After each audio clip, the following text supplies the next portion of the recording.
اعوذ باللہ من الشیطان الرجیم بسم اللہ الرحمن الرحیم۔ السلام علیکم ناظرین، میں ولی موسوی پروگرام سحر ود ہدایت کے ساتھ آپ کی خدمت میں حاضر ہوں۔ آج 28 رمضان المبارک ہے، 16 جولائی ہے اور جمعرات کا روز ہے۔ میں پروردگار کی بارگاہ میں دعا گو بھی ہوں اور پر امید بھی ہوں کہ پوری دنیا میں آپ جہاں کہیں بھی ہوں گے صدقے میں محمد و آل محمد کے خیر اور عافیت سے ہوں گے۔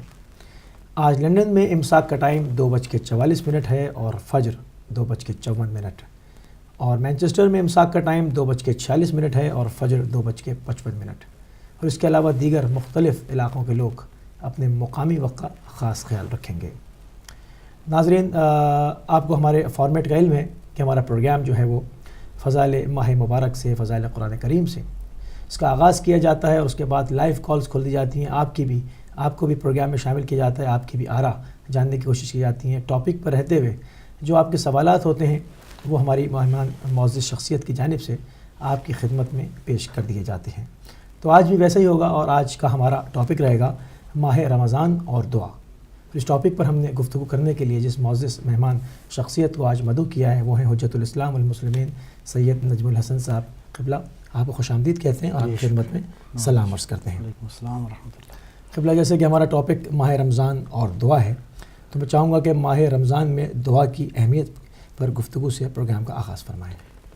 اعوذ باللہ من الشیطان الرجیم، بسم اللہ الرحمن الرحیم وبہ نستعین۔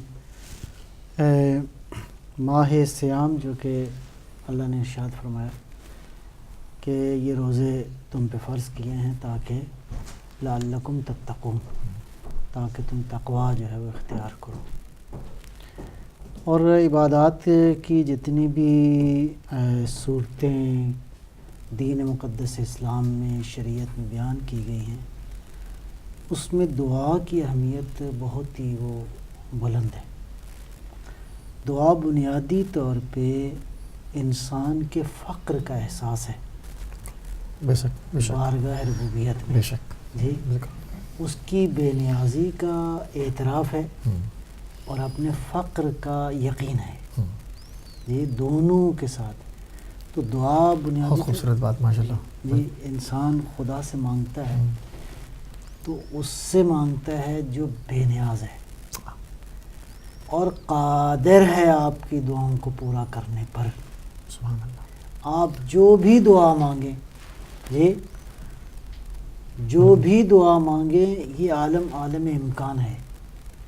اس عالم امکان کے اندر ہر چیز ممکن ہے، لہذا خود دعا کی جو اصل ادعونی استجب لکم، سبحان اللہ، مجھے پکارو میں تمہیں جواب دوں گا، میں استجابت کروں گا۔ سبحان اللہ، ٹھیک ہے سبحان جی؟ اللہ، بالکل۔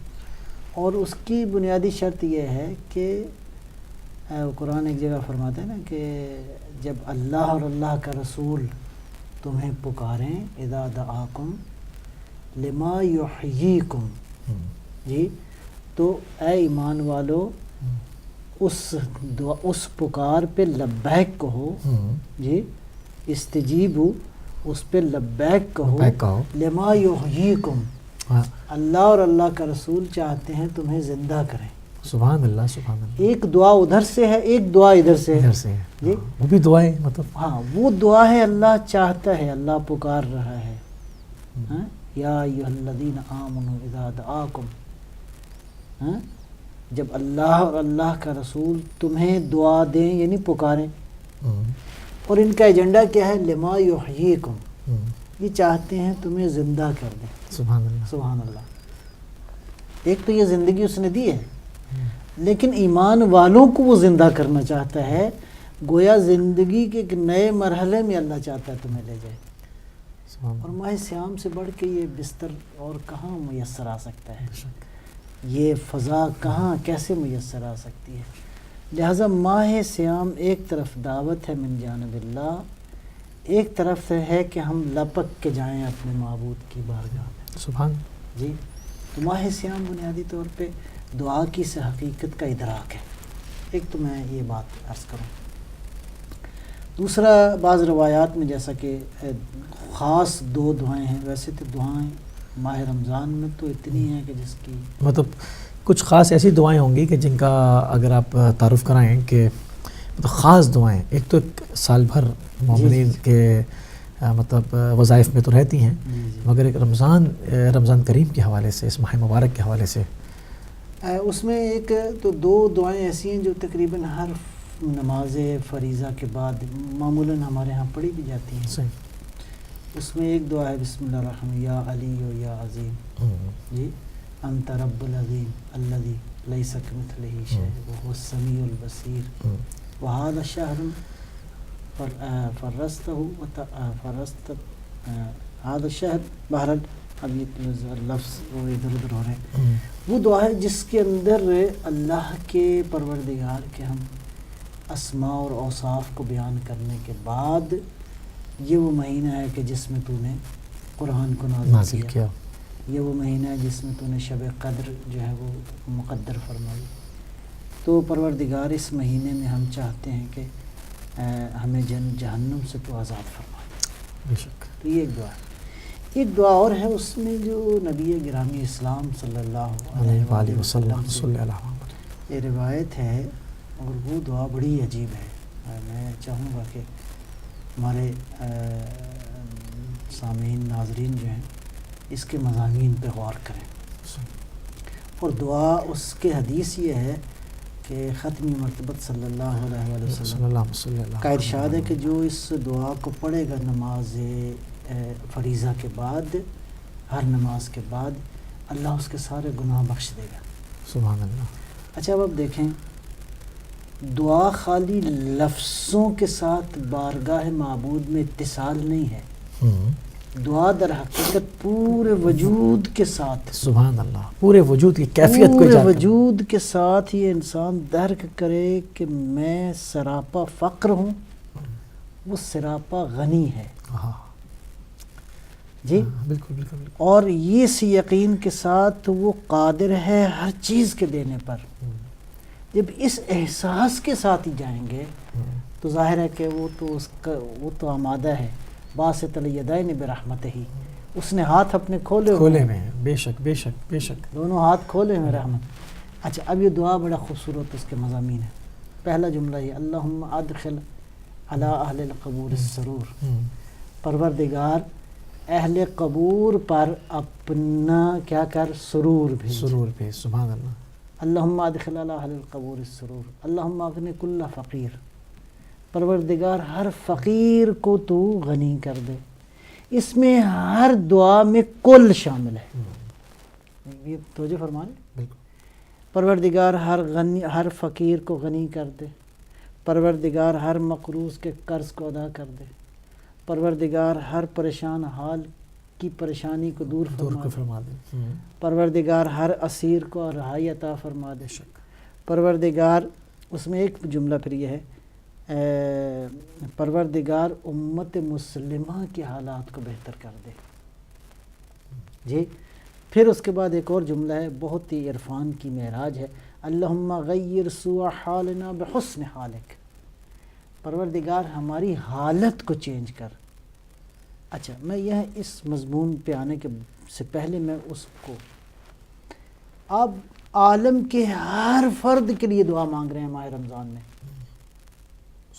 یعنی آپ دیکھیں دین کی تربیت کیا ہے، مطلب محدود نہیں ہے. ہاں احسنتم. یعنی جو دنیا سے چلے گئے ہیں ان کے لیے بھی آپ دعا گو ہیں، جو دنیا میں موجود ہیں آپ ان کے لیے بھی دعا گو ہیں. پیغمبر اکرم جو رحمت للعالمین ہیں جی، وہ اللہ جو بسم اللہ الرحمن الرحیم الرحمن اور الرحیم کے ساتھ اپنے کلام کا آغاز فرماتا ہے، وہ جس کائنات میں رحمتوں کا سورس ہے، وہ اللہ یہ کہتا ہے اس مہینے میں صرف اپنے کو یاد نہ رکھو، سب کو، اپنے رشتہ داروں کو یاد نہ رکھو، زمین پہ بسنے والے ہر انسان کو یاد رکھو، کیونکہ اس کا پیغام تو آفاقی ہے سب کے لیے. اللہ اکبر. یعنی مجھے ایک بات یاد آ گئی، بعض علماء سے سنی ہے میں نے. کوئی ایک بزرگ تھے، مشہد مقدس میں 8ویں امام رضا علیہ السلام کی بارگاہ میں جا کے تو سلام کرتے تھے تو نیت یہ کرتے تھے، پروردگار پہلے آدم سے لے کر آخری آدم جو آئے گا اس کی جانب سے تیری اس حجت کی بارگاہ میں سلام کہتا ہوں. اب دیکھیں مطلب کتنی ظرف کتنا وسیع ہونا چاہیے. ایک انسان. اللہ اکبر. اچھا جس کی بارگاہ میں جا رہے ہیں اور وہ حجت علی المخلوق ہے. بالکل ٹھیک ہے نا جی. اب اللہ خود جانے کس کا سلام اس نے قبول کرنا ہے, کس کا نہیں کرنا. بے شک بے شک. تو یعنی اسلام کا پیغام اصل آفاق سے ماورا ہے. بالکل. یعنی آپ اس مہینے میں دعا کے دائرے کو وسیع کر دیں, اور یہی وہ بنیادی لیسن ہے. بالکل.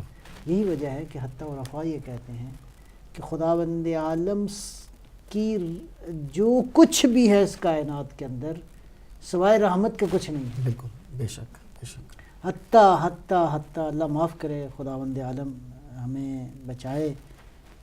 وہ جو عذاب والی بات ہے حتی وہ بھی اس لیے ہے تاکہ تمہاری روح کی تطہیر ہو جائے. بے شک. یعنی اس میں بھی رحمت پہ رحمت. ہاں مطلب وہ نہیں چاہتا کہ وہاں عذاب کبریٰ دیا جائے. جی تو تھوڑا سا یہاں پر وہ جہاں بھی جیسے بھی ہے چاہتا ہے کہ ان روحوں کی تطہیر ہو جائے, ان ارواح کو پاکیزگی کی طرف جائے.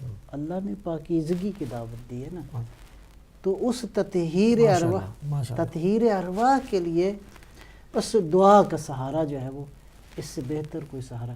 پھر یہاں پہ اگر آپ آئیں تو دعاؤں میں پھر دعائیں جو خصوصاً ماہ مبارک رمضان کے حوالے سے ہیں وہ تو بہت ساری ہیں, جس میں مثلاً بعض روایات میں ہے کہ دعائے جوشن کبیر کم از کم کوشش کی جائے کہ اس میں 3 بار اس مہینے میں تلاوت کی جائے کم از کم. صحیح جی. اب دعائے جوشن کبیر کیا ہے؟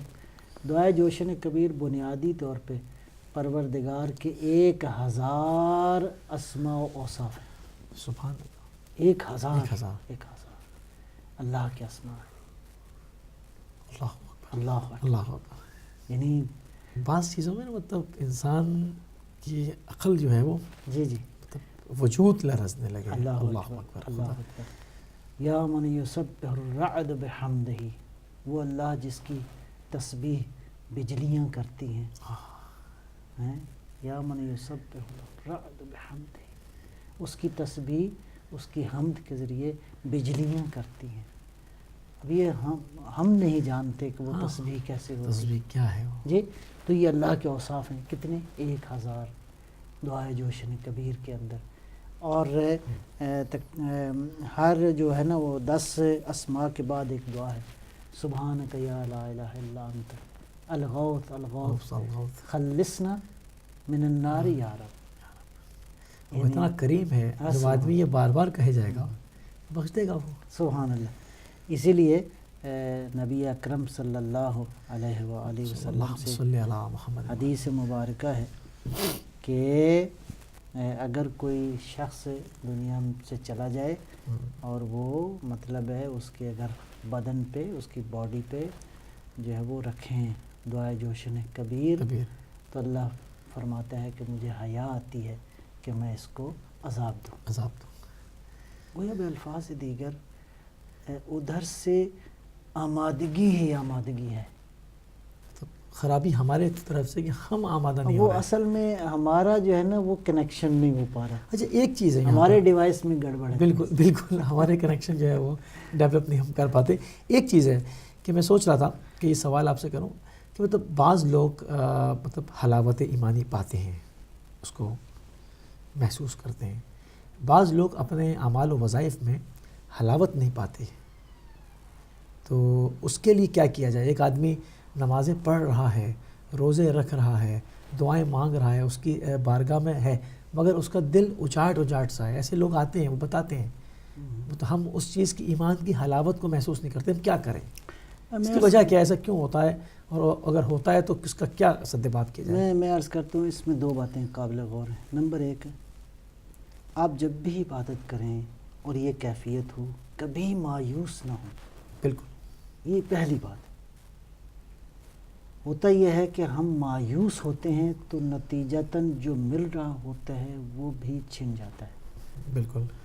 پہلا مرحلہ یہ ہے لا تیأسوا من روح اللہ, اللہ کی رحمت سے کبھی بھی مایوس نہ ہو. کبھی بھی مایوس نہ ہو. البتہ ہوتا یہ ہے کہ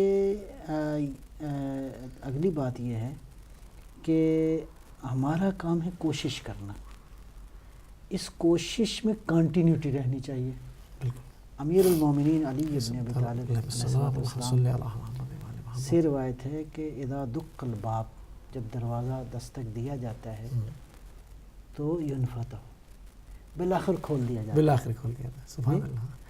ہمارا کام ہے وہ جو بندہ خالص ہے تیرا، وہ بالآخر تو اس سے دور جائے گا تو بالآخر لوٹ کے تیرے پاس ہی آئے گا. تیرے پاس آئے گا، کیونکہ اگر اس کو دیکھنا ہے تو بچے کی فطرت میں دیکھیں، چونکہ معصوم خلق ہوا ہے نا. جی جی بچہ چھوٹا ہے، معصوم ہے، تو اس کو اگر ماں باپ کچھ کہتے ہیں تو وہ دوڑ کے یہ نہیں کہ ان سے دور بھاگے، رو کے انہی کے پاس آتا ہے. ہاں تو اس کے اندر دیکھا جاتا ہے کہ ہم کہاں جائیں گے اگر ہمیں کچھ تکلیف پہنچتی ہے، ہمارے چاہے ہمارے اپنے اعمال کی وجہ سے یا آزمائش ہو، ہمیں بھی خدا کی جانب لوٹنا چاہیے فوراً.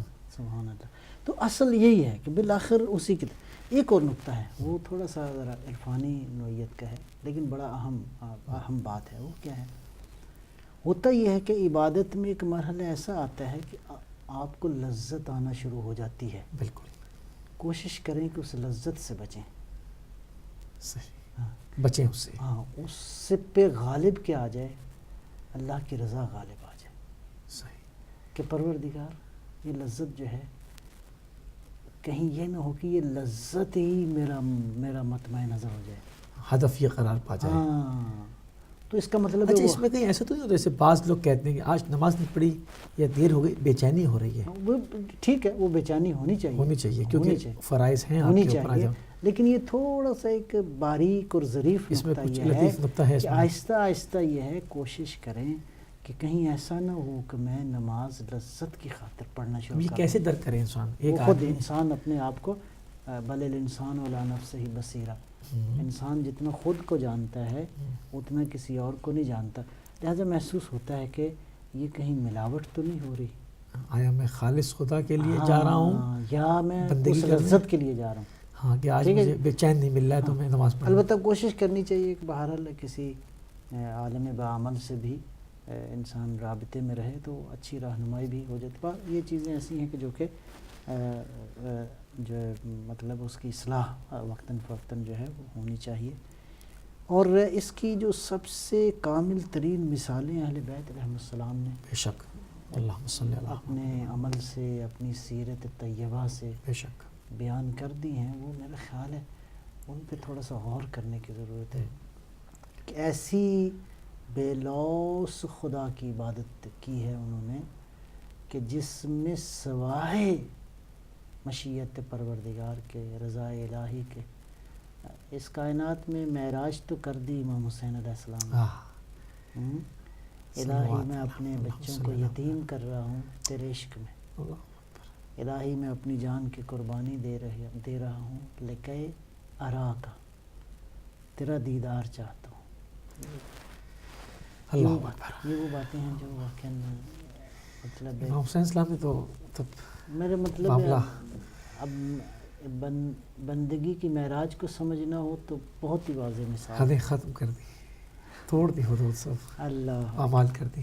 اس میں کوئی شک نہیں ہے کہ نبی اکرم صلی اللہ علیہ سلام وسلم سید کی الشہداء پر ذات اللہ صلی اللہ وسلم. اور میں یوں سمجھتا ہوں، میرے خیال میں میرا ادراک یوں ہے اور علماء بھی غالباً یوں بیان کرتے ہیں کہ پیغمبر کو اگر صلی اللہ علیہ وآلہ وسلم کی سیرت کے بعض گوشے ایسے تھے جو امت دیکھ نہیں سکی، تو پیغمبر ہی کی سیرت کو لوگوں نے علی کی شکل میں دیکھا، بے شک. پیغمبر ہی کی سیرت کو لوگوں نے امام حسن کی شکل میں دیکھا، پیغمبر ہی کی سیرت کو لوگوں نے کربلا میں دیکھا. بے شک بے شک. جامع سیرت. ہاں، یعنی یہ اسی ایک سیرت کا کنٹینیوشن ہے، تسلسل ہے پورا. ہاں.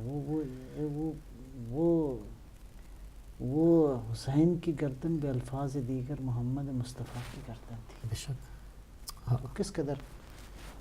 بہرحال وَاعْبُدْ رَبَّكَ حَتَّى يَأْتِيَكَ الْيَقِينُ، اللہ کی عبادت اتنی کرو کہ تمہیں منزل یقین پہ فائز ہو جاؤ. سبحان اللہ. سبحان. یقین کے درجے ہیں، درجہ یقین کے چاہے وہ پہلے ہی درجے پر آئے، شروع تو کرے بہرحال یقین کے مدارج ہیں، اور آخری درجے پہ تو یہی فائز ہے جو ایسے یاد خدا میں غرق ہیں، کیا بتایا جائے کہ انسان کیا کہہ سکتا ہے، عشق کی اس انتہا پہ ہیں جہاں، یعنی آپ دیکھیں اللہ تعالیٰ نے قلم توڑ دیتا ہے، وہ اللہ نہیں لکھ سکتا. اللہ تعالیٰ نے فرمایا نا وما خلقت الجن والانس الا لیعبدون، ہم نے جن اور انسان جو مخلوق ہے دو، ان کو صرف ایک کام کے لیے پیدا کیا ہے، وہ یہ ہے کہ بندگی کریں. جی اچھا، اس کا مطلب ہے غرض خلقت بشر فقط ایک ہے اور وہ ہے بندگی. بندگی ٹھیک ہے. یہ کیا ہے کہ ایک بندے کو کہتا ہے بسم اللہ الرحمن الرحیم یا ایھا المزمل قم اللیل الا قلیلا، بندگی تھوڑی کر. اس کا مطلب ہے یہ اصلا یہاں پہ بندگی کی قیمت نہیں ادا، اصلا قیمت کا تعین نہیں ہو سکتا. یہاں بندگی جو ہے وہ اس کا اس معیار کی ہے کہ خود خالق یہ کہے یا ایھا المزمل قم اللیل الا قلیلا. یعنی وہ یہ وہ ہستیاں ہیں جو فنا فی اللہ ہیں، اللہ جو باقی باللہ ہیں، اللہ کے ساتھ ہی باقی ہیں. اب اللہ پاک خداوند عالم کا وعدہ ہے کہ جو مجھے یاد کرے گا پھر میں اسے یاد کروں. تو اس پروردگار دلیل ہے کہ دشمن کتنے ہی زور لگا لے ان کے ذکر کو ختم نہیں کر اچھا، سکتا. اب میں ایک اور نقطہ یہاں پہ ایک اور بات ذہن میں آ گئی، میرا خیال ہے خوبصورت بات ہے. وہ کیا ہے؟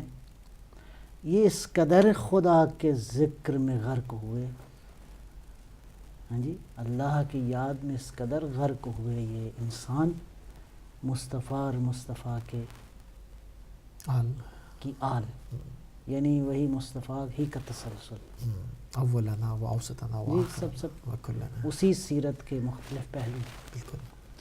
یہ اس قدر غرق یاد خدا ہوئے، اس قدر انہوں نے اللہ کا ذکر کیا کہ زبان وہی ترجمان نے یہ فرمایا ذکر علی عبادہ، ہاں کہ علی کا ذکر عبادت ہے. سبحان آپ اللہ. دیکھیں ذکر علی یہ عبادت. خدا یعنی ولی خدا علی ابن ابی طالب نے علیہ اللہ السلام. کا ذکر اتنا کیا ہاں اور ایسا کیا، ہاں اس انداز سے کیا ہاں.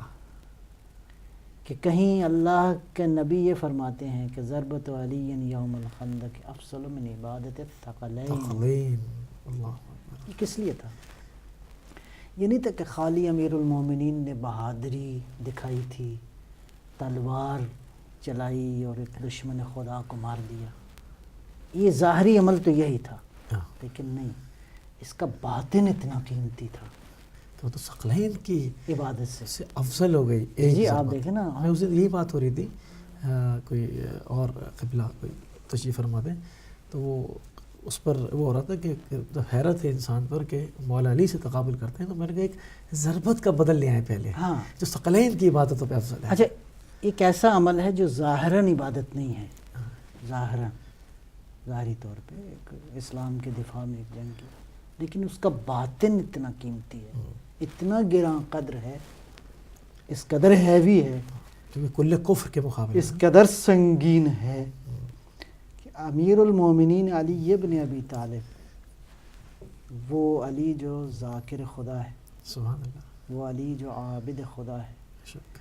وہ علی جس نے ذکر الہ کو بلند کیا ہے اس کائنات کے اندر، کلمۃ اللہ العلیٰ، ہاں الہ کلمہ حق کے لیے علی ابن ابی طالب نے تلوار اٹھائی، اور اس کے پیچھے معرفت الہی، عشق خدا، اطاعت پیغمبر اس سطح کی تھی کہ پیغمبر نے فرمایا کہ یہ ایک ضربت ثقلین کی عبادت سے افضل ہے.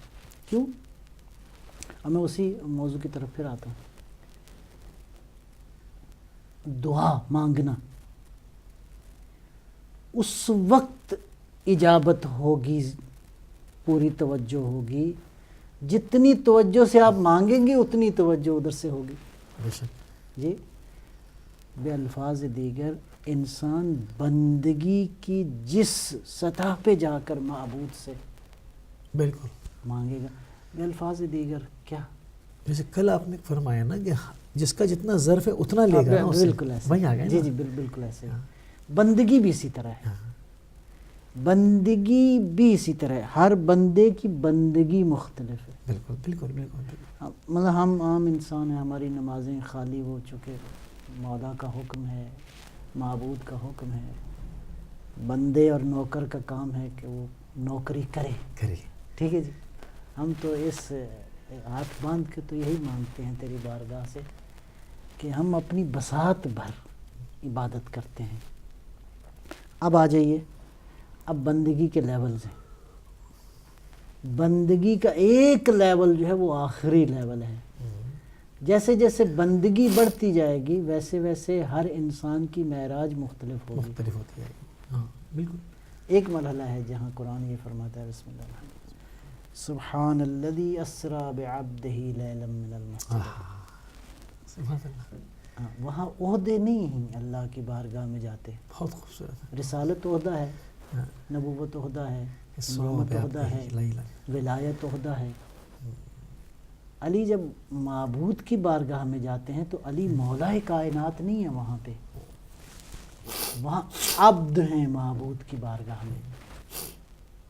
پیغمبر جب اللہ کی بارگاہ میں عبادت کے لیے کھڑے ہوتے ہیں تو عبد ہیں معبود کی بارگاہ میں. نبی اکرم صلی اللہ علیہ وآلہ وسلم سے روایت ہے، آپ نے خود فرمایا، روایت کا مفہوم میں لب مطلب عرض کرتا ہوں کہ میری بیٹی فاطمہ جب مصلی عبادت پہ کھڑی ہوتی ہے، اب چونکہ بندگی کی بحث میں یہ باتیں واقعاً بہت خوبصورت ماشاء اللہ. سبحان اللہ. واقعاً ہمارے لیے نورانیت کا سبب ہیں، ساری امت کے لیے یقیناً. تو فرمایا کہ میری بیٹی فاطمہ جب مصلی عبادت پہ کھڑی ہوتی ہے تو اس کے وجود سے ایک نور ساطع ہوتا ہے، ایک نور نکلتا ہے. وہ نور آسمانوں کی طرف جاتا ہے، ساتوں آسمانوں کو چیرتا ہوا یہاں تک کہ عرش الہی تک پہنچتا ہے. اللہ اکبر. سبحان اللہ سبحان اللہ. پیغمبر فرماتے ہیں کہ اس نور کی حدت اور شدت کو دیکھ کے اللہ کی نورانی مخلوق اللہ سے یہ پوچھتی ہے، فرشتے جو نورانی مخلوق ہیں بارگاہ ربوبیت میں عرض کرتے ہیں الہنا، اے ہمارے معبود، یہ نور اتنا شدید ہے کہ ہم پہچان نہیں پا رہے کہ یہ نور کیا ہے، کس کا ہے یہ نور. تو غیب سے آواز آتی ہے کہ میری کنیز فاطمہ اس وقت مصلی عبادت پہ ہے. جی میری کنیز فاطمہ اس وقت مصلی عبادت پہ ہے. آپ نے بندگی دیکھی. جی بسم اللہ. آپ کی کال کو شامل کریں گے. جی بسم اللہ. السلام علیکم ورحمۃ اللہ. وعلیکم السلام ورحمۃ اللہ. جی کون صاحب کہاں سے؟ جی تنویر عرض کر رہا ہوں مانچسٹر سے. جناب فرمائیے. تنویر صاحب خوش آمدید کہتے ہیں آپ کو. جی میں نے علامہ صاحب سے ایک سوال پوچھنا تھا. بسم اللہ کیجیے. اگر کوئی بندہ اپنے گھر کو بچانے کے لیے کوئی جھوٹی قسم وغیرہ، جیسے کوئی عورت ہے تو وہ جھوٹی قسم اٹھا دیتی ہے، لیکن اس کے پیچھے جو فیکٹر انوالو ہے وہ یہ ہے کہ وہ اپنے گھر کو بچا رہی ہے، تو اس کے لیے وہ کوئی ہے بعد میں کیا کرے؟ کفارہ. مطلب کفارہ کیسے ادا کرے گی؟ جی ٹھیک ہے. آپ تنویر صاحب پروگرام دیکھتے رہیے، ہم ابھی آپ کو جواب انشاءاللہ دیتے ہیں. آپ دیکھتے رہیے انشاءاللہ. جزاک اللہ. تو یہ ہے اصل جو مغز ہے نا اس کے پیچھے، وہ یہی ہے کہ انسان، یہ ماہ سیام خصوصی رحمت ہے اس کی، تاکہ ہم اس حقیقت کو پا سکیں، اس نورانی حقیقت کو. تو اس کا معنوی پہلو ہے نا. جی اصل معنویت کیا ہے کہ میرا ارتباط عالم ملکوت سے ہو جائے. شب قدر وہی ارتباط ہے. ابھی شاید ایک شب بعض روایات میں جیسے کہ طاق شبوں کا ہو رہ گئی ایک تو بعید نہیں اللہ کی رحمت جوش مارے اور کسی کو یہ شب میسر آ جائے. بے شک. تو اس پہ وہ ایک ماہ صیام کے وداع کے حوالے سے بھی ایک گفتگو ہے، میں عرض کرتا ہوں بعد میں. تو اصل وہی ہے کہ یہ ماہ صیام جو ہے جس میں خداوند عالم متوجہ ہے، اس کی رحمت متوجہ ہے، تو میرا رابطہ اس دنیا سے منقطع ہو کر عالم معنی کی طرف، عالم نور کی طرف، عالم ملکوت کی طرف انسان کو اسے ہدف بنانے چاہیے تاکہ جی تو مادہ نہ رہے. نور کی طرف جانا ہے تو اپنے آپ کو نورانی کرے. جی بسم اللہ. اور کالر کو شامل کریں گے. السلام علیکم ورحمۃ اللہ. وعلیکم السلام موسوی بھائی اور مولانا صاحب کی خدمت میں میرا بڑا عاجزانہ سلام. وعلیکم السلام ورحمۃ اللہ. جی مجھے ایک سوال پوچھنا تھا موسوی بھائی کہ ایک کلپ میں نے دیکھا تھا جنید جمشید کا. ٹھیک ہے. اس کے اندر اس نے جو ہے وہ یہ اس کا بارے میں بتایا جنگ بدر کے اس کے بارے میں کہ اس جس میں رسول اللہ صلی اللہ علیہ وسلم کے ساتھ 313 جو ہے وہ مسلمان تھے جنہوں نے جنگ لڑی تھی. اور اس کے بعد اس جنگ کے بعد بتاتے ہیں کہ کوئی آیت ایسی اللہ نے نازل کری تھی کہ جو ہے وہ آج اس جنگی کامیابی کی وجہ سے جو ہے وہ اللہ رسول اللہ سے فرمایا اللہ نے کہ آج اس جنگ کی کامیابی کی وجہ سے اللہ تمہارے اگلے پچھلے سارے گناہ معاف کر دیتا ہے. تو کیا ایسی کوئی آیت تھی؟ کیونکہ بے شک ہماری نظر میں رسول اللہ صلی اللہ علیہ وسلم جو ہے وہ معصوم ہے. تو یہ مجھے پوچھنا تھا مولانا صاحب سے. ٹھیک ہے دیکھتے رہیے. میرے خیال میں یہ پہلے 2 سوال کر لیتے ہیں پھر تھوڑا سا موضوع رہے تو ٹھیک انشاءاللہ آخر میں اس کو کرتے. امام صادق صلوات اللہ السلام علیہ سے روایت ہے کانا علی ابن الحسین علیہ الصلوۃ والسلام. بہت ہی خوبصورت روایت ہے، نورانی حدیث، کہ امام زین العابدین علیہ السلام اذا دخل شہر رمضان، جب کبھی بھی ماہ رمضان شروع ہوتا تھا تو لا یضرب عبد له ولا اما، اپنے غلاموں کنیزوں کو کچھ نہیں کہتے تھے. ویسے بھی امام کی سیرت اسی طرح کی نقل ہوئی ہے. وکانا اذا اذنب العبد والامہ یکتب عنده اذنب فلان. اور اس مہینے میں اگر کوئی غلام اور کنیز کوئی غلطی کرتا تو امام وہ ایک کاپی تھی اس پہ لکھ لیتے تھے اس دفتر پہ کہ فلاں نے یہ غلطی کر لی ہے. اچھا بہرحال وہ پھر یہاں تک کہ یہ سلسلہ جاری رہتا کہ ماہ رمضان کی آخری رات آ جاتی جی، تو امام پھر سب کو بلاتے، جو بھی گھر میں جتنے ہوتے سب کو بلا لیتے. بہت ہی خوبصورت حدیث ہے. فیقول، اور امام فرماتے بلا ابن رسول اللہ، تو لوگ کہتے کہ یہ اے فرزند پیغمبر جو ہے وہ مطلب کیا حکم ہے. امام سب کو کھڑا کر کے ثم یقوم وسطہم و یقول لہم، ان سب کے درمیان میں امام کھڑے ہو جاتے غلاموں اور کنیزوں کے درمیان میں. ان کو یہ کہتے ارفعوا اصواتکم وقولوا، اونچی آواز سے یہ کہو. اب آقا درمیان میں ہیں، ٹھیک ہے، غلام اور کنیزیں جو ہیں وہ اطراف میں. ٹھیک ہے. فرماتے اونچی آواز سے یہ کہو یا علی ابن الحسین، اے علی ابن الحسین، اے امام سجاد، ان ربک قد احصا علیک کل ما عملت، آپ کے پروردگار نے جو کچھ آپ نے عمل کیا ہے وہ اللہ نے لکھ لیا ہے. یہ آپ سن لیں. کالر کو شامل کریں گے. السلام علیکم ورحمۃ اللہ. السلام علیکم ورحمۃ اللہ. وعلیکم السلام. جی بھائی. بھائی جان آپ کو اور مولانا صاحب کی خدمت میں بہت بہت سلام. آپ سے ایک سوال کرنا تھا مولانا صاحب سے جی فرمائیے. کہ اگر ایک ماں جس پر کہ اولاد کی تربیت فرض ہے تو وہ اگر اپنے بچوں کی تربیت دینی لحاظ سے کرنا چاہے، لیکن اس کا خامد جو ہے وہ اپنی کم علمی کہہ لیں یا مذہب سے دوری کہہ لیں، اس کے باعث وہ اس کی تربیت کی راستے میں رکاوٹ بنے، تو اس کی صورت میں عورت پر کیا حکم ہے کہ عورت کے لیے کہ وہ خامد کی جو بات مانے، یا کہ بچے اس کے سرپرستی میں دے دے، یا کہ خود بچوں پر جو فریضہ بھی ہے ایک ماں کا کہ ان کو دینی تربیت دے؟ کیا حکم ہے، شرعی حکم کیا ہے ایسی صورت میں اس عورت پہ؟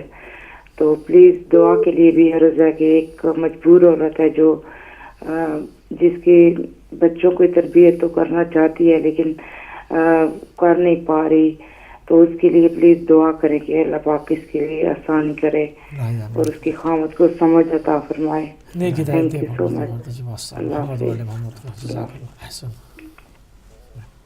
جی تو یہ کہو اے علی ابن الحسین، تم نے جو کام کیا، جو عمل کیا، اللہ نے وہ لکھ لیا ہے. یعنی غلام امام سے یہ کہیں، علی ابن الحسین تم نے جو عمل کیا ہے اللہ نے اس کو لکھ لیا ہے، احصا کر لیا ہے.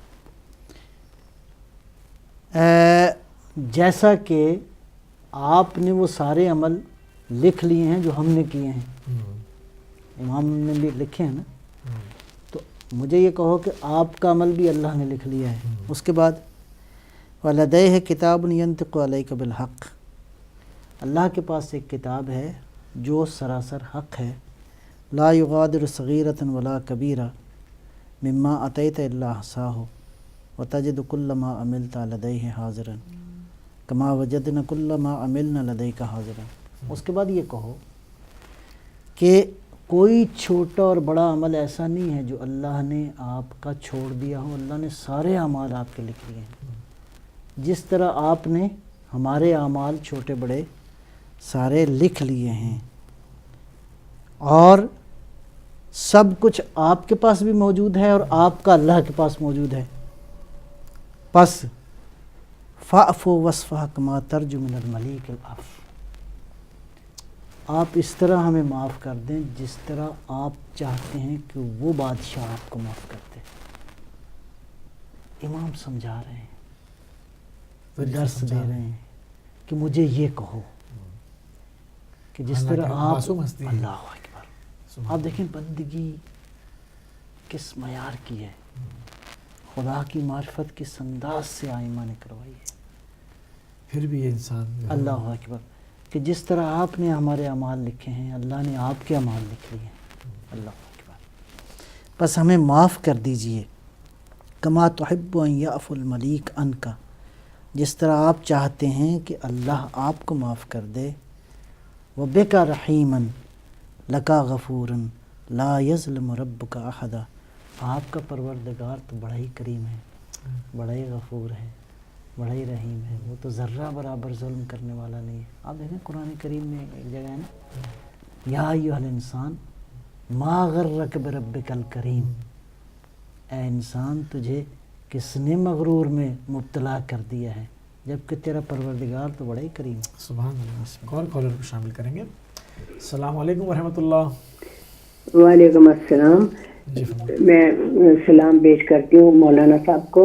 علیکم السلام. آپ کو وعلیکم تو السلام. میری ایک درخواست ہے، تو میں سلام پیش کرتی ہوں مولانا صاحب کو. میری ایک درخواست ہے، میں دعا چاہتی ہوں. میری بچی ہے، اس کے رشتے کے لیے میں بہت پریشان ہوں. ٹھیک ہے. میری اور اس کے رشتے کے لیے میں بہت پریشان ہوں، بہت دعائیں مانگی ہیں، تو اس کے لیے پلیز آپ دعا کیجئے، خصوصی دعا کہ مالک اس کے صدقہ محمد و آل محمد کا. ٹھیک ہے بہن، بالکل دعا کریں گے انشاءاللہ. ٹھیک ہے، آپ پروگرام دیکھتے رہیں انشاءاللہ. جزاک اللہ. اللہ اس کا اعلیٰ رشتہ عطا کرے. الہی آمین انشاءاللہ. جزاک اللہ بہن، جزاک اللہ. سید شیعہ وہ میں بہترین رشتہ آ جائے. انشاءاللہ اس غیب سے خدا وسیلہ فراہم کرے انشاءاللہ. جزاک اللہ. وہ اصل میں فون کرتے ہوئے ٹی وی کی آواز اگر لوگ بند کر دیں تو بہت بہتر. وہ اصل میں جو نئے کالرز ہوتے ہیں نا، جو ریگولر کالر ہیں، تو پتہ ہے. اچھا چلیں جی بسم اللہ. کوئی سوال آپ فرما رہے تھے؟ سوال لکھے تھے میں نے. اچھا کوئی سوال اس کے علاوہ کوئی ہے؟ نہیں، اس کے علاوہ تو یہ ہے کہ جیسے کہ آپ نے کچھ دعاؤں کا بھی تعارف کرا دیا اور ماہ مبارک میں دعا کی اہمیت پہ بھی گفتگو کی. تو میں چاہوں گا کہ جیسے شب عید اور اس کے کیا اعمال، چونکہ ہم بالکل متصل ہو رہے ہیں، تو اس کے کیا اعمال ہیں، کیونکہ ہمارے کیا ایک بہت بڑا ابہام پایا جاتا ہے کہ لوگ پورے مہینے تو عبادت کرتے ہیں جی جی مگر اس تقوی کو محفوظ نہیں رکھ پاتے. عید کا چاند دیکھتے ہوئے سمجھتے ہیں کہ اب ہم باقاعدہ کہ بالکل ڈیفرنٹ اس میں ایک ماحول میں چلے جاتے ہیں. تو کہ عید کا تعارف ہو کہ عید کا جو ایک اسلامی پہلو کیا ہے اور اس کے کیا اعمال ہیں، اس کی کیا اہمیت ہے، ان چیزوں پہ روشنی ڈالی جائے تاکہ اس تقوی کو جو رمضان سے حاصل کیا ہے محفوظ رکھ سکیں. میں عرض کروں ایک بات تو بڑی اہم ہے. عید بنیادی طور پہ خوشی کا اظہار ہے. بے شک جی، اور خوشی ہے جس کا اظہار انسان کرتا ہے. اب خود ایکسپریشن جس کو آپ کہتے ہیں نا، اظہار، اس میں کلچر انوالو ہو جاتا ہے. بالکل بالکل ہوتا ہے. اصل ہے خوشی جو ہر انسان کو ہوتی ہے، وہ چاہے مسلم ہے چاہے غیر مسلم ہے، بلکہ کلہم مخلوق. ہر مخلوق جو ہے جس کو اللہ نے جتنا شعور بخشا ہے، اس شعور کے مطابق وہ خوش بھی ہوتی ہے اور کبھی مغموم بھی ہوتی ہے. تو خوشی اور غمی جو ہے یہ دونوں کی دونوں نیچرل ہیں، فطرت میں ودیعت کی گئی ہیں. ٹھیک ہے. خوب اب اس خوشی اور غم کا اظہار جو ہے وہ انسان کیسے کرے؟ اس میں نارملی انسانی سوسائٹی میں کیا ہوتا ہے کہ انسان اپنے کلچرل روایات کو دیکھتا ہے، اس کے مطابق جو ہے وہ خوشیاں کرتا ہے، مناتا ہے. اب ہماری سوسائٹی میں ظاہر ہے کہ وہ بہت ہی ایک کلچر ایسا ہے جو مکس قسم کا کلچر ہے، تو ہم اس حساب سے خوشیاں مناتے ہیں. لیکن دین کا معیار کیا ہے یہ سمجھنا پڑے گا.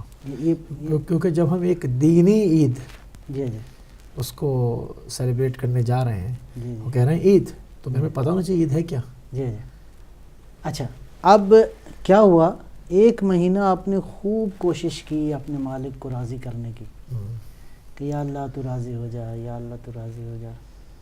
دعائیں مانگی، عبادت کی، بہت کوشش کی، بھوکے رہے، پیاسے رہے. کس کے لیے؟ تاکہ اللہ راضی ہو جائے، اللہ خوش ہو جائے اور میرے گناہ بخشے جائیں، یعنی گناہ بھی مٹ جائیں. تو کیا عید اس لیے ہے تاکہ اللہ ناراض ہو جائے؟ پوری کوشش کرتے ہیں کہ جتنا راضی کیا تھا اس سے زیادہ ناراض کریں. نہیں، مطلب میں معیار ایک عرض کر رہا ہوں. وہی کیا واقعاً عید اس لیے ہے کہ اب اللہ ناراض ہو جائے؟ بالکل نہیں. اور میرے گناہوں میں اضافہ ہو جائے؟ نہیں، ایسا نہیں ہے. ہرگز نہیں. ایسا نہیں ہے.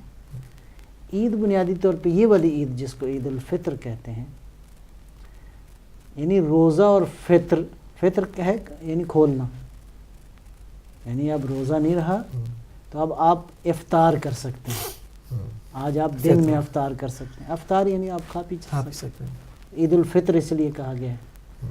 اچھا، یہ عید کیا ہے؟ بارگاہ خداوندی کے اندر خوشی کا اظہار ہے کہ پروردگار تو نے ہمیں ایک مہینہ اپنی بندگی کی توفیق دی. یہ ہے خوشی. بالکل. اب یہ خوشی آپ کیسے کریں گے؟ یا اللہ کہ تو نے ہمیں ایک مہینہ جو ہے وہ خوشی، ایک مہینہ ہمیں اپنی اطاعت سے نوازا، سرفراز فرمایا، اور تو نے اپنی معنوی رحمتیں جو ہمیں عطا فرمائی. تو عید اللہ کی رضا سے دوری کے بعد شیطان کا قرب نہ ہو جائے نا کہیں. ہاں وہی تو، اس کو یہ بڑا باریک نقطہ ہے نا جو ہم نے دیکھنا ہوگا. اب میں یہاں سے میسیج ایک ہے پوری کم از کم وہ لوگ جو کہ اردو سمجھتے ہیں پوری دنیا کے اندر، کیا میسیج ہے؟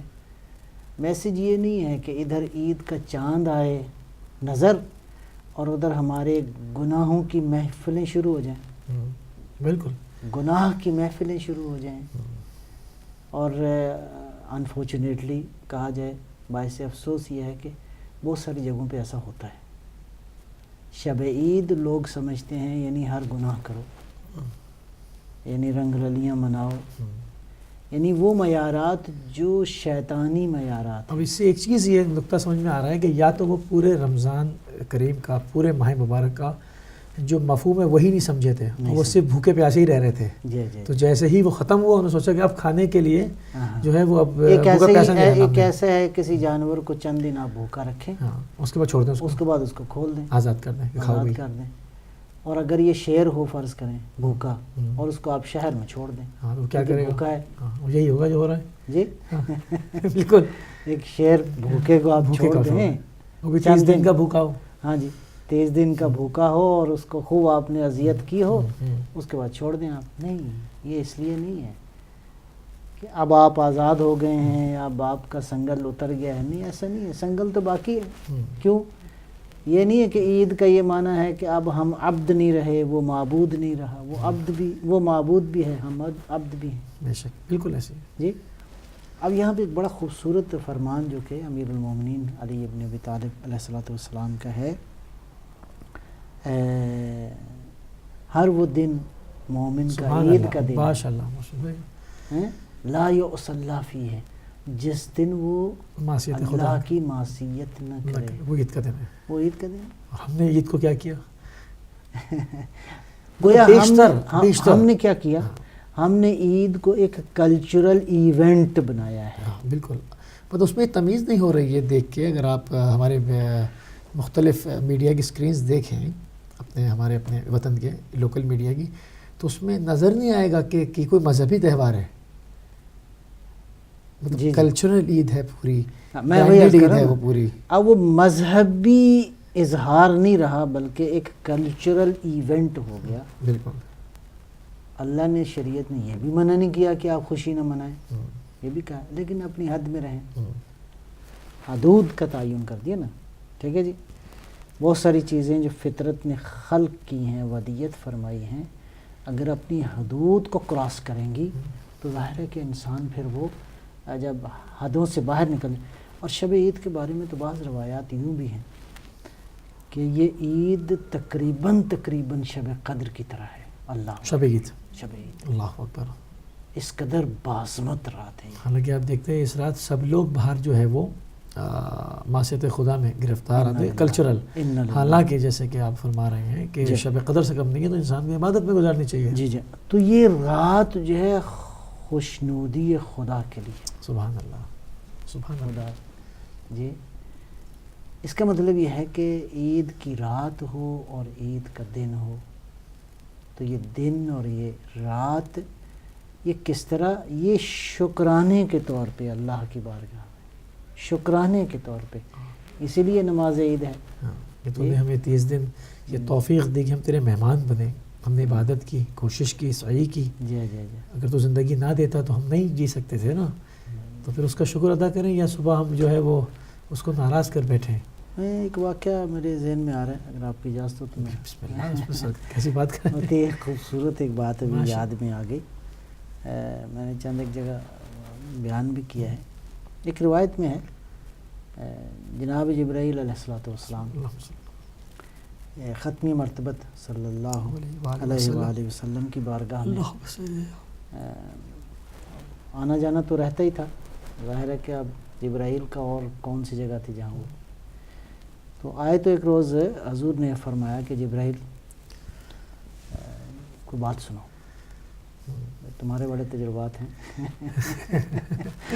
تو کوئی بات سنو. عرض کیا یا رسول اللہ, اللہ کا ایک بندہ تھا, تو اس کسی نبی کے زمانے میں اس نے 400 سال اللہ کی عبادت کی. 400 سال. 400 سال. اللہ اکبر. اللہ اکبر. 4 صدیاں اللہ کی عبادت کرتا رہا.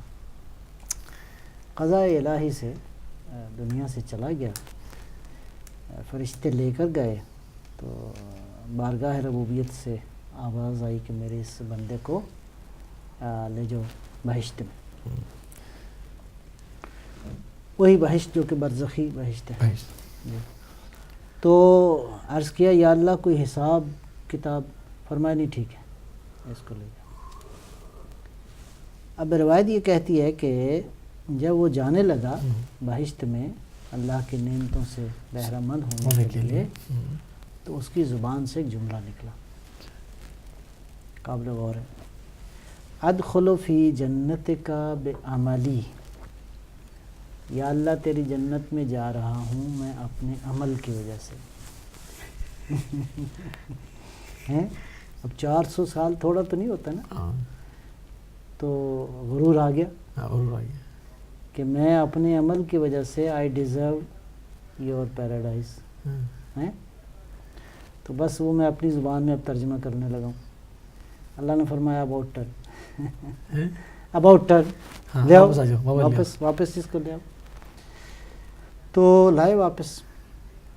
ارشاد قدرت ہوا کہ میرے اس بندے کی نعمتوں، میرے اس بندے کی عبادت اور میری نعمتوں کو ذرا کیلکولیٹ کرو. اگر اس کی عبادت زیادہ ہے تو ٹھیک ہے، لے جاؤ. ہی ڈیزروز، اور اگر ایسا نہیں ہے تو پھر دے حساب. اب نعمتیں اس کی کتنی ہیں؟ حق کے مطلب یہ ہے کہ ان تعد نعمت اللہ لا تحصوها، انسان گن نہیں سکتا. حتیٰ اگر آپ، بعض علماء یہ کہتے ہیں کہ وجود میں جو اللہ نے نعمتیں ودیت فرمائی ہیں وہ اتنی ہیں کہ ان کا شمار نہیں، ان کا شمار نہیں. مثلا ہر سانس کا آنا ایک نعمت ہے، ہر سانس کا باہر نکلنا ایک نعمت ہے. کہاں شمار کرے گا جی پلکوں کا جھپکنا یہ ایک نعمت ہے. بدن پہ یہ جتنے بال جہاں جہاں ہیں، ہر بال کے وہ جو مسام سوراخ ہیں، وہ ہر سوراخ ایک نعمت ہے. اب کیا گنے گا انسان، کیا گنے گا؟ جی سبحان اللہ سبحان اللہ. آنکھیں بہت بڑی نعمت ہیں، کان بہت بڑی نعمت ہیں، آپ سب نعمتیں ہیں. تو فرشتوں نے کیا کیا کہ اس کی 400 سال کی عبادت کو کیلکولیٹ کر کے، تو بہرحال اس کی ایک ویلیو نکل آئی، جو بھی نکلی، ہمارا پتہ نہیں کیا نکلی ہوگی. تو وہ اس کے بعد انہوں نے اللہ کی نعمتوں کو کہا کہ ہم کیلکولیٹ کرتے ہیں ایک ایک کر کے. تو آنکھیں جو ہیں ان کو کیلکولیشن میں پہلے انتخاب کیا گیا. آنکھوں کو، آنکھیں جو ہیں وہ اللہ کی کیا نعمت ہے. تو جب آنکھوں کی نعمت کو کیلکولیٹ کیا تو اس کی جو ویلیو نکلی وہ ایکول ہو گئی اس ویلیو کے جو 400 سال کی عبادت کی ویلیو تھی. باقی جو بس ختم ہو گیا معاملہ. یعنی 400 سال کی عبادت برابر ہو گئی کس کے؟ آنکھوں کی نعمت کے. اس کا مطلب ہے اس روایت سے ایک میسج تو یہ ملا کہ یہ صرف ایک نعمت یہ ہے کہ جس کے لیے 400 سال شکر ادا کرو تو ممکن ہے اس کا شکر ادا کر سکو. جی بتائیے. اللہ اب اللہ تو بے نیاز ہے، کوئی میری عبادت کا محتاج نہیں ہے. وہ میں عبادت نہ کروں، ساری کائنات مل کے کہے یا اللہ تیری عبادت نہیں کرنی، تو کیا اس کی بزرگی میں فرق آئے گا؟ نہیں آئے گا. جی وَغَنِيٌّ عَنِ الْعَالَمِينَ، وہ ساری کائنات سے بے نیاز ہے. اللہ الصمد، وہ بے نیاز ہے. جی انتم الفقراء الی اللہ، تم سراپا فقر ہو. میں اس کو یوں کہوں، ہم فقیر نہیں ہیں، ہم فقر ہیں. اصل فقیر تو وہ ہوتا ہے جو کچھ وجود کا احساس کرتا ہے اور کہتا ہے کہ میرے پاس کچھ نہیں ہے. ہم تو فقر ہیں، سراپا فقر ہو گیا، سراپا فقر ہیں. مطلب ہر وقت کو ضرورت ہے نا، یعنی ہمارا وجود ہی نہیں ہے الا اس کا لطف ہے. اس کا لطف ہے. ٹھیک ہے. اچھا اب کہتے ہیں کہ فرشتوں نے رپورٹ پیش کر دی، یا اللہ یہ فرمایا کہ اس کو پھینک دو جہنم میں. اللہ اچھے خاصے جا رہے تھے. ہاں جی اچھے خاصے جا رہے تھے. تو اب بہرحال روایت کے الفاظ یوں ہیں کہ بارگاہ پروردگار میں گر گیا، وہیں پہ سجدے میں رونا شروع کیا. وہ جیسے دعائے کمیت میں لفظ یا رب یا رب. ہم تو ایک آدمی جنت کی طرف جا رہا ہو آئے ہائے. اور اس کو جہنم کی طرف کہہ دیا جائے کہ یہ ایک حماقت کی وجہ سے اس کی. اچھا اب ہوا یہ کہ جب رونے لگا آواز قدرت آئی میرا بندہ کیا چاہیے. عرض کیا ہاتھ باندھ کے یا اللہ تیرا فضل و کرم ہمیں چاہیے. اور میں فرشتوں جی رب جلیل اس کو جنت ملے گا. اب جانے لگا تو ظاہر ہے کہ اب جملے بدلے ہوئے تھے. ادخلوا فی جنتک بکرمک ادخلوا فی جنتک بفضلک ادخلوا فی جنتک برحمتک ادخلوا فی جنتک بتوفیقک. بے شک بے شک اس کا فضل، اس کا کرم، اس کی توفیق، اس کا رحمت، اس کا اس کے علاوہ کیا ہے؟ یہ ہے اصل حقیقت. میرا عمل اس پائے کا نہیں ہے. عمل تو اس لیے کرتے ہیں کہ مولا نے حکم دیا ہے. نوکر کا کام مرشد کی بات کو ماننا ہے، اس پہ اعتراض کرنا نہیں ہے. ہم اپنی بساط بھر کرتے ہیں صرف اس لیے کہ تیرا حکم ہے مالک. ٹھیک ہے جی. جب مرشد جب کہہ دی نا لا الہ الا اللہ تو اس کا کیا معنی ہے کہ کچھ کرو جس سے پتہ چلے کہ اللہ معبود ہے. محمد رسول اللہ کہہ دیا کچھ کرو تاکہ پتہ چلے کہ محمد کی رسالت کے تم قائل ہو. سبحان اللہ. علی ولی اللہ کہا تو کچھ پتہ چلے کہ تم علی کو اپنا مرشد مانتے ہو. یہ تھوڑی ہوتا ہے مرشد بنا لیں اور اس کے بعد پھر نام لینے سے کیا ہوتا ہے. جی اب یہاں پہ ایک لیسن اور بھی ہے. وہ کیا ہے؟ وہ یہ ہے کہ بندگی جتنی بھی کر لو اس میں اخلاص ضروری ہے. 400 سال کی عبادت کام نہ آئی لیکن میں اب جوڑوں گا اس بات سے کہ علی کی ایک ضربت ثقلین کی عبادت سے بڑھ گئی. تو یہ کیا ہوا؟ اس کا مطلب ہے پیچھے جو تھا نا عشق اور معرفت، اس سے چھوٹا عمل اس کی ویلیو اتنی زیادہ ہوئی کہ وہ ثقلین کی عبادت خطر خالص تھا نا. اللہ اکبر. اسی لیے کہتے ہیں کہ عبادت جو ہے وہ اس طرح کرو. عبادت کی کوانٹٹی معیار کوالٹی ہونی چاہیے. کوالٹی معیار مٹا دینے کو. احسن. کوالٹی کیا ہے؟ بہت خوبصورت آپ نے کہا نا کہ جب نبی کریم مصلی میں کھڑے ہوا کرتے تھے اور محو عبادت ہوا کرتے تو بحیثیت رسول نہیں، وہ اپنے کو عبد سمجھتے تھے کہ وہ میرا معبود ہے اور میں بس نیاز کر رہا ہوں. وہاں عہدے تو کام نہیں آتے نا. بندگی اور ہے، عہدے کہیں اور ہیں. عہدے اور ہیں. جب آپ مصلی پہ جاتے ہیں تو پھر آپ کیا ہیں؟ عبد ہیں. مطلب میں بعض دفعہ ایک چیز سوچتا ہوں کہ اگر یہ ہستیاں ہمیں نہ ملتی اللہ اور دعاؤں کے یہ سلیقے صحیح سجادیہ ہے اللہ اور یہ طریقے نہ سمجھائے ہوتے، اللہ یعنی ہمیں یا ہم اس سے جی جی جی اس تک نہ پہنچ پائے ہوتے اور زندگی گزار کے کہیں اور چلے جاتے. جی تو اور اس کے بعد جب احساس ہوتا، جب پتہ چلتا، جب مادی حجابات برطرف ہوتے اور پتہ چلتا کہ اسی دنیا میں کچھ لوگ ان تمام نور کے ستونوں کے ساتھ مربوط تھے اور اس علم میں رہتے، تو ہمیں کیا کیفیت ہوتی، کچھ کیفیت ایجاد ہوتی، وہ کیا ہوتی کہ ہم کیا کرتے رہے. اللہ اکبر. اللہ مطلب کیا ہستیاں ہیں یہ، انہوں نے کس طرح عبد اور معبود کے مابین جو رشتے کو، اس کی حقیقتوں کو، اس کی عرفانیات کو، اس کی معنویات کو کھول کھول کے بیان کیا ہے. سوائے اس کے کہ انسان اپنے اوپر شقاوت اور بختی کا خفل لگا لے کہ وہ سنتا رہے اور جائے نہ، وہ ایک بات الگ ہے. بہرحال اصل وہی توفیق ہے. بے شک توفیق بھی ایسے نہیں مل جاتی. یہ ایک نقطہ ہے نا. اچھا توفیق کو کیا آپ کیسے ڈیفائن کریں گے؟ توفیق کیا ہوتی ہے؟ مطلب بعض دفعہ توفیق ایک انسان کا عمل خالص اور ایک رزق حلال کے ساتھ آگے بڑھنا، کیونکہ بعض چیزیں بنیادی اگر ہم صحیح کریں تو خدا بارگاہ میں آنے دے گا. اب یا تو انسان شکم پوری کر رہا ہو حرام سے، اس کے بعد خوب عبادتیں کر رہا ہو تو وہ حلاوت نہیں پائے گا.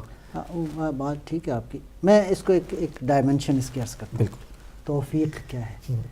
توفیق ہے اس کا روٹ ورڈ اگر آپ دیکھیں نا، قرآن کریم دین اسلام کے اندر حدیث میں جو الفاظ استعمال ہوئے ہیں اس کو اگر آپ اس کی حقیقت کو جاننا چاہیں تو جو اس کا جو روٹ ورڈ ہے نا، مصدر جو ہے، وہ مصدر جو ہے وہ بڑا قیمتی ہے.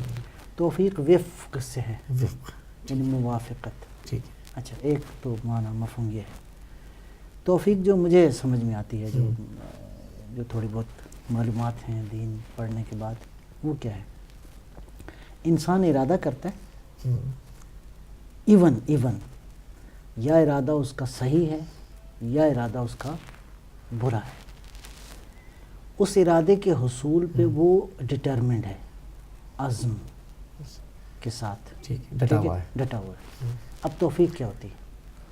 اگر ارادہ اچھا ہے تو اس توفیق کا تعلق اللہ سے ہے. صحیح.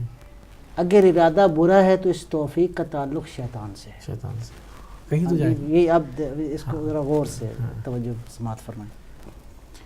اگر اللہ سے ہے مربوط، خدا بند عالم کی اطاعت میں ہے، انسان نے ارادہ کیا کہ یہ میں کام کرنا چاہتا ہوں، الہی یہ کام میں کرنا چاہتا ہوں، تو اللہ تعالیٰ کیا کرتا ہے؟ اس کے عزم کو دیکھتے ہوئے ساری کائنات کو حکم دیتا ہے کہ اس کے لیے راستے ہموار کرو. اللہ اکبر، اللہ اکبر. نسبت اللہ، فرشتے، ہوائیں، فضائیں، سب کچھ سب تابع ہیں اس کی، بے شک. اس کے راستے کو ہموار کرتے ہیں. الذین جاہدوا فینا لنہدینہم سبلنا، جو ہماری راہ میں کوشش کرتے ہیں ہم ان کے لیے راستوں کو کھول دیتے ہیں. ٹھیک ہے، یہ ہے توفیق. اللہ کی عنایت شامل حال ہو جاتی ہے، خدا کی رحمت شامل حال ہو جاتی ہے. کائنات اسی طرح، میں اب اس کو سائنسی زبان میں کہوں تو یہ جب انسان ارادہ نیک کرتا ہے، اس پہ عزم کر لیتا ہے، تو کائنات ویسے رسپونڈ کرتی ہے. بے شک، سبحان اللہ. پورا ایک سرکل ہے نا. ہاں، پوری کائنات پھر اس کو، سائنس ہے اس کی. ہاں، یہ اصل یہ دیکھیں. اچھا، دوسری طرف ایک انسان نے برائی کا ارادہ کیا اور وہ اچھی طرح اس پہ ڈٹرمنڈ ہے کہ یہ برائی میں نے کر کے رہنا ہے. راستے بند نظر آئیں گے اس کے. ہاں جی، تو کیا ہوتا ہے؟ اس کے بھی راستے کھل جاتے ہیں. کیوں؟ برائی کے، ادھر کے. وہ شیطان اپنے تمام تر لشکروں کو کہتا ہے اس کے لیے مدد کرو، آ رہا ہے میری طرف. اس کے لیے کوشش کرو. راستہ کھولو. تو وہ پھر وسوسے ڈالیں گے، وہ اس کو پھر تجویزیں دیں گے، یوں کر اس لو، ٹائپ کے لوگوں سے بھی ملوائیں گے، ملوا دیں ہاں، گے کہ یہ بھائی یہ تمہاری راستہ اور آگے لے مزہ ہماری طرف آ جو رہا ہے. بسم اللہ آئیے. ہاں بالکل، دو سسٹم پیرل چل رہا ہے نا. بالکل. تو قیامت کے دن یہی شیطان گناہ گاروں کو کہے گا کہ سارا کام تو تم نے خود کیا ہے، میں نے فقط تمہیں دعوت دی تھی. اور حقیقت ہے، کسی کا منہ پکڑ کے تو اس نے کچھ نہیں پلایا. ہاں، لوموا انفسکم، اپنے آپ کو ملامت کرو، میرا کیا قصور ہے؟ میں نے تو تمہیں صرف دعوت دی تھی، ہاں کیا تم تو نے. میری دعوت تم قبول نہیں کرتے. ہاں بالکل، لاہور پڑھ دیتے ہیں نا. ہاں، لا حول ولا قوت الا باللہ علی العظیم. وسوسہ تو سب کو دیتا ہے وہ سے. نہیں، وہ پھر اچھا، اب یہی ہے توفیق. کیا ہے توفیق؟ یہ ہے کہ آپ نیکی کا ارادہ کریں، نیکی کا اور ارادہ ڈٹ جائیں، اور ڈٹ جائیں اللہ اور اللہ سے مدد مانگیں. سبحان اللہ. بہت خوبصورت. اور اب ہمارے پاس جو ہے وہ 10 منٹ رہ گئے اور کچھ اچھا، سوال جی چاہوں گا کہ اس کے میں بہرحال جوابات کچھ باتیں اور تھی لیکن چلیں.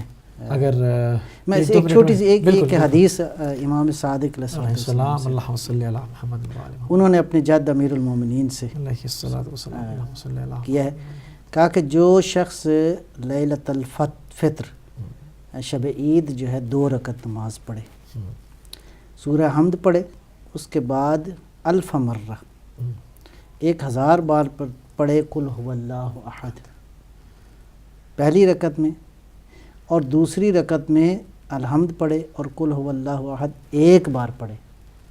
پہلی رکعت میں 1000 بار، دوسری رکعت میں صرف 1 بار. وہ اللہ سے مانگے گا قبل اس کے کہ وہ مانگے، پروردگار اس کو دے دے گا. اللہ اللہ کریم، اللہ کریم. اللہ. یہ ہے شب عید. آپ دیکھیں، اور قل هو اس اللہ راز احد، کو کھولنے والی شخصیت کون ہے؟ امیر المومنین. اللہ اکبر. نقل کرنے والے آپ کے فرزند حضرت امام صادق بہرحال یہ کہ تبرک کے طور پہ ایک حدیث ہے. ماشاء اللہ محمد انشاءاللہ ضرور اس سے جو ہے انشاءاللہ ہم استفادہ اٹھائیں گے, اور پروگرام بھی ہمارے جو ہے وہ یوٹیوب پہ چلے جاتے ہیں کوشش پہ, کریں تو گے انشاءاللہ. جو چیزیں ان سے مس ہو جائیں گی تو وہ وہاں سے اس کو حاصل کر لیں گے. بسم اللہ. میرا بہت خوبصورت. اور ہمارے پاس کچھ سوالات ہیں. ہمارے ایک بھائی نے تنویر صاحب نے مینچسٹر سوال کیا, اگر کوئی عورت گھر بچانے کے لیے جھوٹی قسم کھا لے تو اس کا کفارہ کیا ہے؟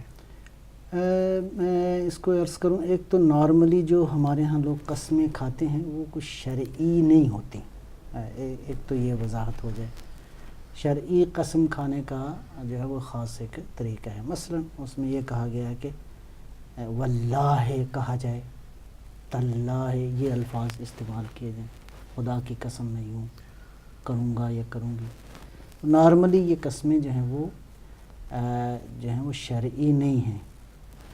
البتہ اگر کسی نے جو ہے وہ اس انداز سے کوئی قسم کھائی اور بعد میں وہ نیک نیتی سے کھائی تو بہرحال اللہ معاف کرے گا, تو ظاہراً اس پہ کوئی ایسا وہ نہیں ہے, کفارہ نہیں ہے. میری ابھی معلومات کے مطابق یہی ہے کہ اس پہ کفارہ نہیں ہے. البتہ یہ ہو سکتا ہے کہ اگر ان کو یہ احساس ہے کہ انہوں نے کوئی غلطی کی ہے تو راہ خدا میں توبہ بھی کریں اور کچھ صدقہ کر لیں. ٹھیک ہے. دوسرا سوال ہے, انہوں نے کہا کہ کلپ دیکھا. یہ ایسا تو نہیں جھوٹی قسم, جھوٹی قسم ہے اچھا گھر پہ بچانے کے لیے جھوٹی قسم کھا لی کہ نہیں, ایسا نہیں ہے. میرا اندازہ یہ ہے کہ نارملی یہ قسمیں چونکہ شرعی نہیں ہیں, ورنہ ظاہراً یہ ہے کہ اس طرح کی قسم جو ہے اگر کھائی جائے تو اس کا کفارہ جو ہے وہ 2 دن روزہ ہے. 2 دن روزہ. جی جی اگر شرعی ہے جی جی تو ٹھیک ہے. دوسرا سوال تھا, صاحب نے ہمارے بھائی نے کہا کہ ایک انہوں نے کلپ دیکھا جنگ بدر کا, جس میں نبی کریم 313 مسلمانوں کے ساتھ لڑی, اور اس میں کوئی ایسی آیت آئی کہ اس میں کہ سب کے گناہ معاف کر دیے گئے. ایسے ہے کہ گناہ جو ہے نا وہ معاف, گناہ سے مراد یہ نہیں ہے کہ آپ کے گناہ سارے معاف کر دیے گئے, ٹھیک ہے نا. وہ یہ ہے کہ یوں سمجھیں, اب مجھے جو سمجھ میں آ رہا ہے سوال سے جو بات سمجھ میں آ رہی ہے, وہ آیت بھی میرے ذہن میں نہیں ہے کہ وہ کون سی آیت ہے. تو وہ یہ ہے کہ اس مرحلے میں دیکھیں, ایک تو یہ ہے کہ شہید جب شہید ہوتا ہے تو روایات میں ہے کہ اللہ تعالیٰ اس کا گناہ معاف فرما دیتا ہے جیسے اس کا خون زمین پہ گرتا ہے. اور جس نے جس خلوص کے ساتھ سرکار دو عالم صلی اللہ علیہ وسلم کا ساتھ دیا اور وہ اگر اس جنگ میں شہید ہوا تو اس سے وہ گناہ جو ہے معاف ہو جاتے ہیں.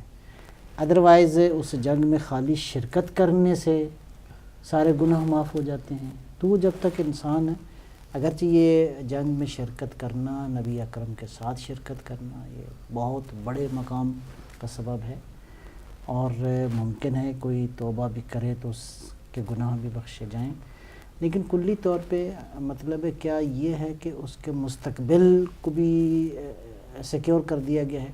مستقبل خود اپنے اوپر ڈیپینڈ کرتا ہے, لیکن کوئی ایسا کھلی جو چٹ دے دی گئی ہو ایسا نہیں. ٹھیک ہے. ایک بہن نے سوال کیا کہ ایک بحیثیت ماں بچوں کی تربیت جو ہے ان کے اوپر فرض ہے, مگر ان کے شوہر جو ہیں وہ رکاوٹ ڈالتے ہیں, نہ سمجھی کے دین سے نہ واقفیت کے طور پہ, تو کیا حکم ہے؟ آیا بچوں کو شوہر کے حوالے ان کی تربیت میں کر دیا جائے یا ان کی بات نہ مانی جائے؟ کیا حکم کیا ہے اس کے؟ ایسا نہیں ہے, بلکہ میں سمجھتا ہوں کہ اصولی طور پہ ان کو چاہیے کہ وہ قریب کسی عالم دین سے رجوع کریں اور وہ ان کو سمجھائیں. ایسا نہیں ہوتا کہ مطلب ہے بچوں کی تربیت میں ظاہر ہے کہ ماں کا اپنا ایک رول ہے, باپ کا اپنا ایک رول ہے, اور یہ 2 بڑے بنیادی کردار ہیں بچوں کی تربیت میں. جب تک یہ اپنا رول ادا نہ کریں اس وقت تک معاملہ حل نہیں ہوتا. بہرحال ہم اگر وہ پروگرام ان تک پہنچ جائے ان کے شوہر تک تو ان سے گزارش یہ کریں گے کہ یہ خداوند عالم نے جو اولاد دی ہے اس کی تربیت بنیادی ترین فریضہ جو ہے وہ آپ ہی کا ہے, کسی اور کا نہیں ہے. ایک آخری کال لے لیتے ہیں, پھر نمبر بھی جو ہے وہ اسکرین سے ہٹا دیے جائیں گے کیونکہ پروگرام بالکل ٹائم ختم ہے. السلام علیکم ورحمۃ اللہ. وعلیکم السلام موسوی بھائی، میں محمد علی بات کر رہا ہوں. میں آپ نے مولانا صاحب نے میری بات کا جواب دیا تھا، لیکن شاید میرے بتانے میں کچھ غلطی ہو گئی. میں نے جی وہ انہوں نے میں نے جو کلپ دیکھا تھا اس میں انہوں نے یہ بات رسول اللہ سے منسوب کی تھی کہ اللہ آپ کے گناہ معاف کر دے، یعنی رسول اللہ صلی اللہ علیہ وسلم کو یہ بولا گیا تھا. تو جیسے کہ میں نے بولا تھا کہ جیسے ہمارے عقیدے کے مطابق رسول اللہ معصوم ہیں، تو انہوں نے یہ بات بولی کہ رسول اللہ صلی اللہ علیہ وسلم اللہ آپ کے گناہ سارے اگلے پچھلے معاف کر دے گا. تو یہ میرا سوال تھا. ٹھیک ہے، جزاک اللہ. ایسے بہت خوش شکریہ. میرا خیال انہیں بات انہوں نے ٹھیک کی ہے. اس کو بہرحال وہ یہ ہے کہ سورہ فتح کی پہلی آیت ہے کہ اللہ نے آپ کے آنے والے اور وہاں لفظ ذنب لکھا ہے، ٹھیک ہے نا جی. تو یہ ذنب سے مراد رسول اللہ کے گناہ نہیں ہیں. یہ ترجمہ اس معنی میں کرنا اصلاً درست ہی نہیں ہے. یا پھر یہ ہے کہ مفسرین یہ کہتے ہیں کہ لوگوں کی نظر میں رسول اللہ نے گناہ کیا تھا. استغفر اللہ. نقل کفر نباشا، ٹھیک ہے نا جی. تو اس سے مراد تو یا اس ذنب کا معنی یہاں پہ گناہ نہیں ہے، یہاں سے مراد وہ پریشانی ہے پیغمبر اکرم کو جو ہوئی، تو وہ اللہ تعالیٰ نے اس کو جو ہے وہ ہموار کر دیا. ورنہ رسول اللہ صلی اللہ علیہ وسلم دلائل کے ساتھ ثابت ہے کہ وہ مقام عصمت پہ فائز ہیں، گناہ کا امکان ہی نہیں ہے، ممکن ہی نہیں ہے. بالکل، بہت خوبصورت. اور ایک آخری ہماری بہن نے التماس کی ہے، وہ اپنی بچی کے رشتے کے لیے بہت پریشان ہیں، تو کہا کہ آپ خصوصی طور پہ دعا اللہ تعالیٰ پروردگار ان کی بیٹی کے اس پرابلم کو بھی حل کرے، اور انشاءاللہ جتنے ماں باپ ہیں اس معاملے میں پریشان، پروردگار اپنے لطف و کرم سے انشاءاللہ سب ماں باپ کی ان پریشانیوں کو دور فرمائے. بہت ہی خوبصورت جو ہے وہ گفتگو رہی، اور بالکل آخری لمحات ہیں، 1-2 منٹ ہیں بس. تو میں چاہوں گا کہ ایک عید کے حوالے سے ہی جو آپ نے گفتگو فرمائی اس پر ایک مختصراً اور ایک میسج یوتھ کے لیے ہو جائے ہماری. بہرحال یوتھ کا آپ نے وہ کر دیا ہے، کیونکہ قوموں کا مستقبل نوجوانوں کے ہاتھ میں ہے. اللہ تعالیٰ ان نوجوانوں کی نوجوانی کو سلامت رکھے. اور میں سمجھتا ہوں کہ بس ایک نقطہ سمجھنے والا ہے کہ یہ نوجوان اپنے لیے رول ماڈل قرار دیں اس فرزند کو جس نے کربلا میں جس کو امام حسین علیہ السلام نے شبیہ رسول کہا. میں ایک زاویہ صرف توجہ کے لیے، معرکہ حق و باطل کا آغاز علی اکبر کی اذان توحید سے ہوا. اللہ اکبر، اللہ کی کبریائی کا اعلان شبیہ رسول علی اکبر نے کیا. وہ ہے رول ماڈل کہ اپنی زندگی میں خدا کی کبریائی کا اعلان کرو، اللہ کی توحید کا اقرار کرو، اور بنیادی طور پہ کردار کی وہ بلندی جو کہ ان نوجوانوں میں تھی، جس کا رول ماڈل میں سمجھتا ہوں حضرت علی اکبر علیہ السلام ایک بہت بڑا ہے مثال. اور وہ جملہ یاد رکھیں ہمیشہ کہ جب آپ نے پوچھا کہ بابا جان کیا ہم حق پر نہیں ہیں، تو فرمایا میرے بیٹا کیوں نہیں، ہم حق پر ہیں. تو عرض کیا کہ پھر فَإِذًا لَا نُبَالِي بِالْمَوْتِ، پھر موت کی پرواہ نہیں ہے کہ موت ہم پہ آ پڑے یا موت پہ ہم جا پڑیں. یہ وہی انسان کہہ سکتا ہے جو موت کی بعد کی منزل کو اپنی چشم بصیرت سے دیکھ رہا ہو. میں اس جملے کو غور کریں کہ یہ جملہ وہ نوجوان کہہ سکتا ہے جو اس عالم مادہ سے ماوراء عالم کو کا مشاہدہ کر رہا ہو چشم بصیرت کے ساتھ.